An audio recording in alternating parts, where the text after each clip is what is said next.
तो मैं महाराज कुलशेखर के बारे में आपको बताता हूँ कि महाराज कुलशेखर का भक्ति कैसा था। महाराज कुलशेखर एक बहुत पावरफुल राजा थे और अपने राज्य के साथ साथ उन्होंने कई सारे और आसपास के प्रोविंसेस को भी उन्होंने कॉन्कर किया था और बहुत सुंदर तरीके से अपने राज्य का संचालन कर रहे थे। महाराज कुलशेखर दक्षिण भारत के 12 अलवर, आपने अगर सुना हो, दक्षिण भारत अगर आप कभी गए हो तो 12 ऐसे great personalities, great saints, exemplary saints, उसमें 12 महान भक्तों में महाराज कुलशेखर का नाम गिना जाता है। और आप वहाँ मंदिरों में जाओगे तो महाराज कुलशेखर का विग्रह का जो है आप दर्शन कर सकते हैं। तो इतने बड़े राजा कैसे इतने बड़े सेंट हुए, उसको हम सुनने का प्रयास करते हैं। तो महाराज कुलशेखर ने अपने गुरु द्वारा शिक्षा प्राप्त करके उन्होंने ये समझा कि भक्ति के सभी अंगों में सबसे महत्वपूर्ण अंग है भगवान के बारे में श्रवण करना। तो महाराज कुलशेखर का नियम था कि रोज दिन सुबह, हालांकि पूरे राज्य का एडमिनिस्ट्रेशन भी वो करते थे, लेकिन रोज दिन वो भगवान की कथाओं के बारे में सुनते थे। और जब वो कथा को सुनते थे, इतना गहराई से, इतनी अटेंशन से, इतनी एब्जॉर्प्शन से सुनते थे महाराज कुलशेखर कि पूरे वर्ल्ड में और फिर क्या हो रहा है उनको इसका चिंता नहीं था। तो जब महाराज कुलशेखर ऐसे भगवान राम की कथा सुन रहे थे तो जो कथावाचक थे वो डिस्क्रिप्शन बता रहे थे कि कैसे माता सीता का हरण कर लिया गया रावण द्वारा, और रावण जो है माता सीता को लंका लेके चले गए और उसके बाद भगवान ढूंढते ढूंढते अभी लंका में पहुंच चुके हैं। ऐसा डिस्क्रिप्शन कथा में चल रहा है और महाराज कुलशेखर सुन रहे हैं और वो कथाकार बता रहे हैं कि भगवान राम वानरों की सेना के साथ युद्ध क्षेत्र में, लंका के युद्ध क्षेत्र में पहुंच चुके हैं। और वानरों के पास क्या है? वानरों के पास क्या होते हैं? पत्थर और पेड़ पौधे, यही वो उनके अस्त्र शस्त्र हैं। वानर लोग तलवार तो नहीं चलाते, देखा है कभी आपने? लेकिन उधर रावण की जो सेना है वो बहुत बड़ी सेना है और भगवान राम एक तरह से ऑलमोस्ट अकेले हैं वहाँ पे कॉन्टेस्ट करने के लिए। महाराज कुलशेखर कथा सुनते सुनते महाराज कुलशेखर को, क्योंकि कथा में इतना खो गए, इतना एब्जॉर्ब हो गए, उन्होंने सोचा कि भगवान राम लंका में अकेले हैं और मैं इतना बड़ा राजा होकर यहाँ पर बैठा हूँ। मुझे भगवान राम की सेवा करने के लिए, भगवान राम की सहायता करने के लिए मुझे लंका जाना चाहिए। भगवान राम की कथा त्रेता युग में हुई। कुलशेखर महाराज इस कलयुग में प्रकट हुए तो उन्होंने अपने सैनिकों को बोला, सेनापति को बोला, सेनापति पूरी सेना को तैयार किया जाए, हम भगवान राम की सेवा में जाएंगे। सेनापति ने बोला, महाराज आपकी जय हो, लेकिन ये तो कथा चल रही है, त्रेता युग में भगवान राम विजय हो चुके हैं और माता सीता वापस आ चुकी, अयोध्या में आ चुकी, दिवाली बन रहा है। महाराज कुलशेखर ने कहा कि आपने सुना नहीं कि भगवान राम वहां अकेले हैं और केवल वानरों के साथ हैं, और वानर लोग कैसे इतनी बड़ी सेना का सामना करेंगे? हम सबको अभी चलना होगा, ये मेरा आदेश है। महाराज कुलशेखर ऐसे कथा श्रवण करते थे और क्योंकि सेना, वो राजा थे, तो सारी सेना तैयार हुई, गाड़ियों को तैयार किया गया, कई दिनों का राशन लोड किया गया और बहुत झटपट सारी सेना तैयार होकर अस्त्र शस्त्रों को लेकर लंका की ओर चल पड़ी। महाराज कुलशेखर के जो सेनापति थे, वरिष्ठ जो लीडर्स थे आर्मी के, उन्होंने कहा ये महाराज को क्या हो गया, हम मना भी नहीं कर सकते। तो उन्होंने योजना बनाया कि सेना की एक छोटी टुकड़ी, कुछ 4-5 लोग बस एक दूसरे गांव के रास्ते से जाकर सामने की तरफ से आएंगे, क्योंकि महाराज को हम तो कुछ कह ही नहीं सकते, Maharaj is in full devotion and full force. तो उन्होंने योजना बनाया और सामने से आकर के एक सेना की टुकड़ी ने बोला, महाराज की जय हो, भगवान श्री रामचंद्र की जय हो। महाराज भगवान रामचंद्र जीत गए। उन्होंने सामने से आके, क्योंकि महाराज कुलशेखर जा रहे हैं भगवान रामचंद्र को सेवा करने, उनके भगवान रामचंद्र जीत गए सेना, और वापिस भी आ गए अयोध्या की तरफ, वापिस चल पड़े, खत्म हो गया युद्ध महाराज। और महाराज को तो जो भी भगवान के बारे में कोई बताता था तो बहुत ध्यान से सुनते थे। उन्हें बड़ी ध्यान से सुना, बोले क्या भगवान जीत गए, भगवान वापिस अयोध्या को जा रहे हैं। तो महाराज कुलशेखर ने बोला, जय श्री राम। इतना धीरे से बोलेंगे क्या, जय श्री राम। और महाराज कुलशेखर ने बोला, चलिए सब लोग वापस चलते हैं और सेलिब्रेट करते हैं, युद्ध खत्म, भगवान राम पहुंच गए, अब हम वापस अपने नगर चलते हैं और सेलिब्रेट करते हैं। सब लोग बहुत खुश हुए। जो सैनिक थे बड़े बड़े अपना कॉलर को ऊपर करने लगे कि बात बन गई, महाराज कुलशेखर को संभाल लिया, नहीं तो पता नहीं क्या कर डालते ये। तो कई दिन का सफर करके सेना वापस पहुंची, राज्य में पहुंची, और जो पहले कथाकार थे वो भी समझ गए कि ये क्या हो गया, मेरी कथा करने से महाराज कुलशेखर ऐसे कथा में विभोर हो गए कि वो लंका की ओर चल पड़े सेना लेके। तो उन्होंने आगे कथा करने लगे तो कुछ इंपॉर्टेंट ऐसी चीजें स्किप करने लगे उसमें से, कि ऐसा कोई घटना दोबारा नहीं बताना मुझे, क्योंकि महाराज कुलशेखर सुनेंगे तो प्रॉब्लम हो सकता है, क्योंकि इतना तीव्र है उनका श्रवण और उनका भक्ति, कुछ भी हो सकता है। तो किसी कारण से वो भागवत जो कथाकार थे वो आए नहीं उस दिन, और उनके पुत्र कथा करने आए,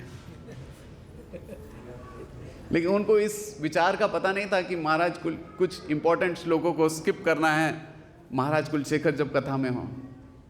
और वो तो जैसे सीक्वेंस में हम लोग भागवतम पढ़ते हैं, वो सीक्वेंस में पढ़ रहे थे आगे, और अभी तो एक एक श्लोक चल रहा था और लंबी कथा थी वो तो रामायण की, और वो कथा चल रही है, और फिर से वो बता रहे हैं कि अब सेना की टुकड़ी में ये और ये हैं, और इधर भगवान राम केवल नंगे पांव जमीन में खड़े हैं, लक्ष्मण हैं बस, और वानरों की सेना है। महाराज कुलशेखर सुन के हैरान हो गए, बोले मुझे तो लगा था कि भगवान राम जीत गए, लंका से वापिस अयोध्या को आ गए, और यहां तो सुन रहे कि भगवान राम अभी वहीं पे हैं, और मैं यहां अपने राज्य के ऑपुलेंस का एंजॉय कर रहा हूं। महाराज कुलशेखर को बहुत क्रोध आया कि माता सीता वहां पर अकेले हैं और रावण इतना अत्याचार कर रहे हैं, और मैं उनका भक्त होकर यहां बैठा हूं।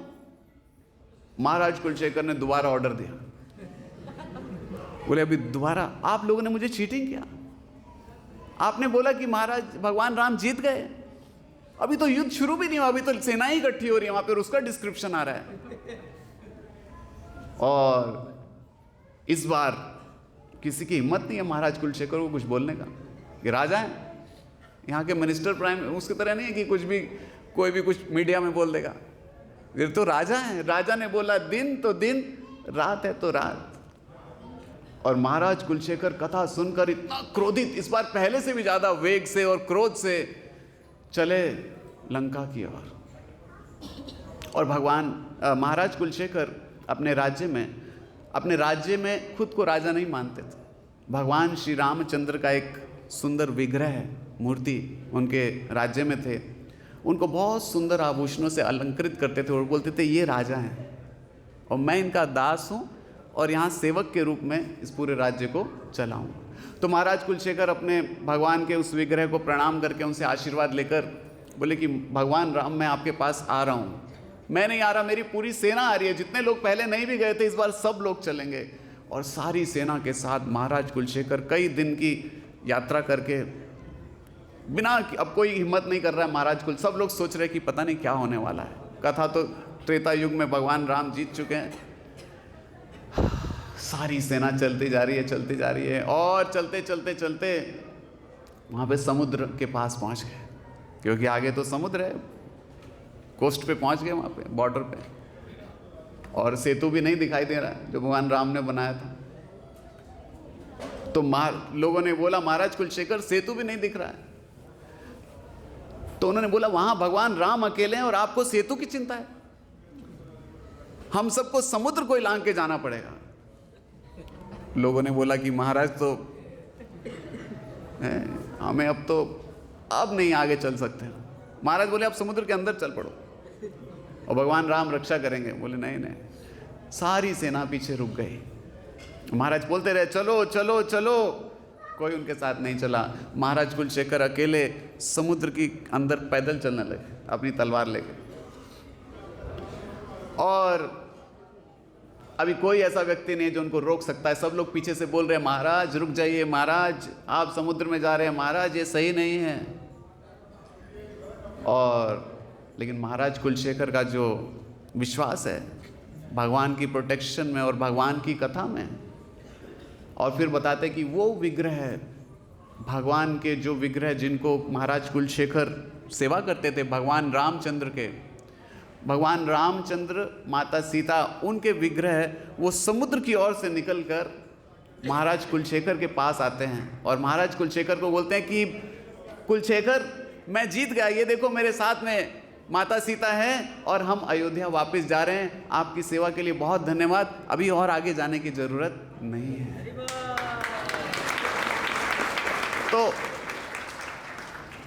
तो महाराज कुलशेखर का ऐसा भक्ति और ऐसा रेसिप्रोकेट किया और वो विग्रह महाराज कुलशेखर के गले में मतलब उनके हाथों में आ गए।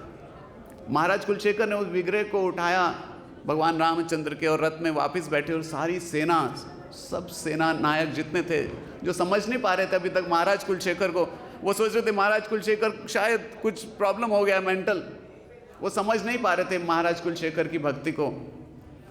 और वो महाराज कुलशेखर की सब लोग अश्रु बहाने लगे। उन्होंने जब देखा कि भगवान का विग्रह सबके सामने समुद्र से उनके पास में आ गया और फिर महाराज कुलशेखर रथ में उस विग्रह को लेकर, जो उनका अपना विग्रह था वही विग्रह को लेकर वापस चेरुनेडु में अपने महल में पहुँचे।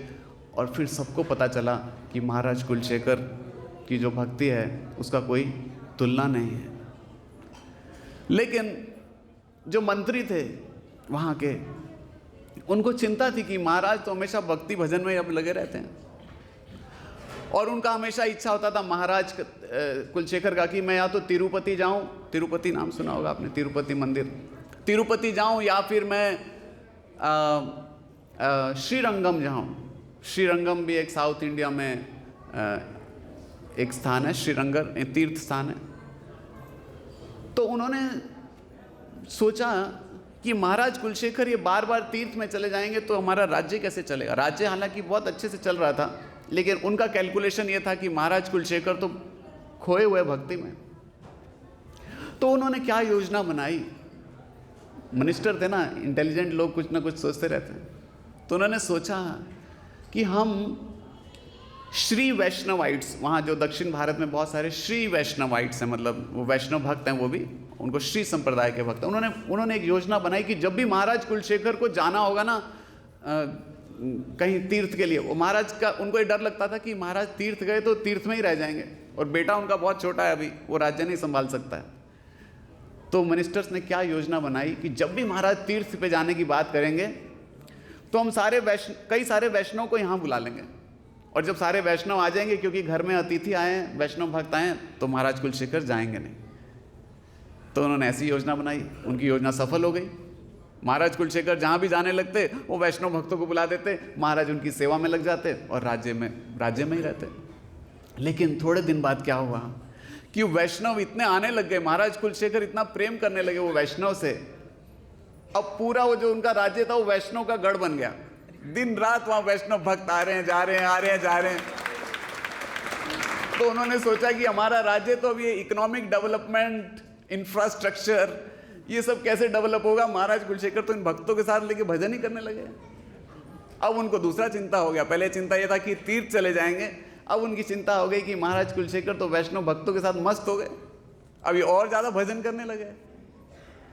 तो उन्होंने फिर एक तीसरी योजना बनाई और योजना ये थी कि ये वैष्णव भक्तों को थोड़ा बदनाम करना पड़ेगा। तो उन्होंने चोरी का इल्ज़ाम लगाया कुछ वैष्णव भक्तों के ऊपर। जो भगवान राम का जो माला था गले का, बहुत अद्वितीय माला था, उसको चोरी छुपा दिया और बोला कि ये वैष्णव भक्तों ने इसको चोरी किया है महाराज कुलशेखर को, ताकि महाराज कुलशेखर थोड़ा उन भक्तों से दूर हों और समझें कि ये चोर हैं ये लोग। और जैसे ही वो महाराज कुलशेखर के पास ये खबर लेके गए तो महाराज कुलशेखर ने कहा कि ये असंभव है, ये संभव नहीं है, ये वैष्णव भक्त किसी भी स्थिति में भगवान का माला का चोरी नहीं कर सकते। और अगर आप लोग को मेरी बात पे संदेह है, महाराज कुलशेखर ने बोला, तो इस राज्य का सबसे जहरीला सांप लेके आइए यहाँ पर एक मटके में, और जितना देर चाहेंगे आप, मैं अपना हाथ उस मटके के अंदर रखूँगा। और अगर ये मेरा प्रण है कि अगर वैष्णव भक्तों ने चोरी किया होगा तो सांप मुझे डसेगा, और अगर उन्होंने चोरी नहीं किया तो मैं जितना भी समय उस सबसे जहरीले सांप को लाइए और मैं खुद अपना हाथ उसमें रखूँगा। महाराज कुलशेखर को इतना विश्वास था भक्तों के ऊपर। आप कर सकते हो ऐसा? बोले पता नहीं किसका माइंड बदल गया, उसने क्या किया हमें क्या पता, लेकिन महाराज कुलशेखर को इतना दृढ़ विश्वास था भक्तों के ऊपर। तो उन्होंने, ऐसा ही हुआ, सांप का एक पॉट लाया गया और उसमें रखा गया और महाराज कुलशेखर ने अपना हाथ उसके अंदर रखा। घंटों घंटों घंटों तक महाराज कुलशेखर, वो सांप उससे पहले पूरा उसमें उपद्रव कर रहा था क्योंकि बहुत जहरीला कोबरा था, और लेकिन जब महाराज कुलशेखर ने उसमें हाथ रखा उस सांप ने कुछ नहीं किया। और वो जो सारे मिनिस्टर थे जो शिकायत लगाने वाले थे, उन्होंने आकर महाराज कुलशेखर के चरणों में गिर गए और उन्होंने बोला कि हमसे ऐसा ये गलती हुआ है, ये वैष्णव भक्तों ने कोई चोरी नहीं किया। तो ऐसे दृढ़ विश्वास वाले हमारे सामने भगवान खड़े हैं। अभी हम मंदिर में आते हैं, हमारे सामने भगवान है। एक बार श्रील प्रभुपाद जी लेक्चर दे रहे थे, एक भक्त ने पूछा, can you see God, can you see God? वो आदमी खड़ा होकर क्वेश्चन पूछ रहा था। प्रभुपाद जी ने बोला, you sit down because you are obstructing between me and God. मैं देख रहा हूं सामने, आप बीच में आके खड़े हो, बैठ जाओ, सामने ही भगवान का दर्शन हो रहा है। तो कई बार हम मंदिर में आके भी हमें भगवान के मूर्ति जो केवल लगता है कि ये विग्रह, इसके मूर्ति हैं पत्थर के, लेकिन जो भक्त दृढ़ विश्वास रखते हैं भगवान की कथा के बारे में, भगवान के श्रवण के बारे में, वो भगवान के साक्षात दर्शन कर पाते हैं। तो भगवान का नाम, रूप, गुण, लीला इतना आकर्षित करने वाला है। हमें लगता है कि हम बहुत अच्छे होटल में जाएंगे, 15,000 रुपये एक दिन का किराया देंगे और हमें लगेगा कि हम बहुत सुखी हैं, हमारा बहुत लग्जूरियस वेकेशंस हैं। लेकिन भक्त जस्ट भगवान का कथा सुनकर सबसे ज़्यादा ब्लिस, सबसे ज़्यादा खुशी उनको ये प्राप्त होता है, क्योंकि भगवान का जो रेसिप्रोकेशन है और जो भगवान के जो भक्तों की और भगवान की जो लीलाएं हैं, दे आर नॉट ऑर्डिनरी, वो साधारण नहीं है। वो भगवान और भगवान के प्योर डिवोटीज का जो प्योर लव है उनके बीच में, उसका वो वर्णन है। और वो जैसे आज के श्लोक में हम पढ़ रहे थे कि जो भगवान की ऐसी लीलाओं को सुनेंगे उसके हार्ट मेल्ट हो जाएगा। हमारा हार्ट जो है बहुत हार्ड हार्टेड हो सकता है, स्टोन लाइक हो सकता है, लेकिन भगवान की लीलाएं इतना मधुर है, इतना सुंदर है कि उसको सुन के हमारा हार्ट मेल्ट हो जाए।